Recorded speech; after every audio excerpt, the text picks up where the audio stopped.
За повестку дня кто? Обсуждение вопроса о внесении поправок в закон о льготах ветеранов силовых структур вызвало бурное обсуждение у гагаузских депутатов. Еще в самом начале глава бюджетной комиссии Николай Иванчук озвучил поправки, связанные с размером компенсаций. Поправка первая, которую предложили и юридическая комиссия, и Николай Николаевич Арманжи. Там речь идет о 500 лев в месяц. Сумму я не подсчитал, какая будет, но существенно меньше будет нагрузка на бюджет. Депутата Ивана Димитровла, как и его коллег по фракции социалистов, возмутил размер компенсации. Исходя из сегодняшней экономической ситуации, эта сумма мизерная, заявил он. Уважаемые наши ветераны, сейчас я вам объясню, почему мы прошлое заседание предлагали, чтобы приняли этот закон во втором чтении до утверждения бюджета. Смотрите, что с вами сделали. И хитро. Взяли, перенесли ваш вопрос после утверждения контрольных цифр бюджета. Теперь мы принимаем во втором чтении. Оказывается, у нас денежных средств в бюджете нет. И теперь они предлагают вам исходить из того, что есть. По словам автора поправки, заместителя председателя Народного собрания Николая Орманжи, бюджет располагает только такими возможностями. Каждый законопроект, который принимается в Народном собрании и требует финансовых средств, должен быть обеспечен финансово в бюджете, утвержден в бюджете. Любой депутат имеет право давать свои предложения. То, что мы дали, то, что я дал 500 лей в месяц, это мое предложение. Депутатам решать, как голосовать.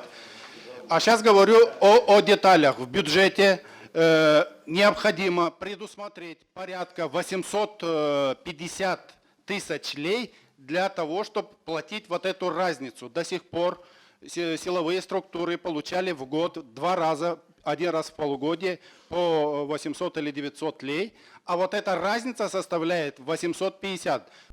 А в адрес Николая Орманжи и Николая Иванчука, а также депутатов, поддерживающих предложенную поправку, посыпались обвинения как со стороны фракции социалистов, так и со стороны присутствующих ветеранов. Разрядить обстановку решил депутат Владимир Кысау. Он призвал коллег воздержаться от высказывания, а вместо этого поддержать сумму в 500 леев, чтобы вопрос мог сдвинуться с мертвой точки.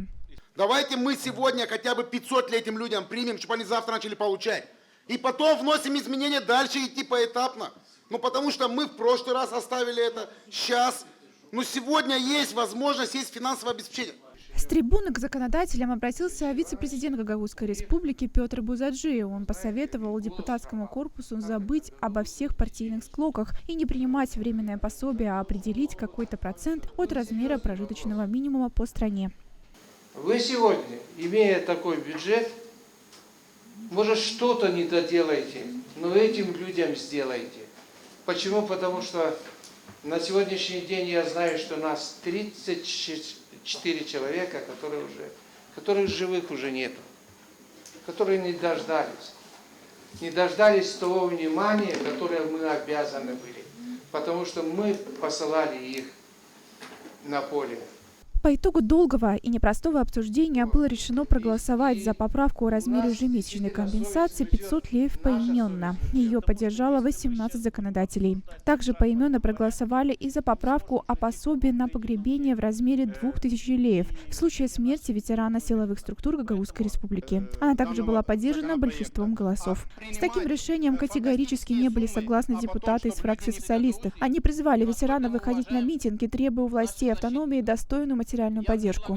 Что вы еще хотите обещать этим ребятам? Непонятно. Что? Сколько еще вы будете обещать? Что так? Как вы вообще будете контролировать нашу Гагаузию и что осталось? Отметим, что автором закона о социальном обеспечении и льготах ветеранов силовых структур Гагаузской республики является депутат Илья Узун. Согласно нему, размер адресной компенсации должен был равняться размеру прожиточного минимума, установленного на 2021 год. Это 2082 лея.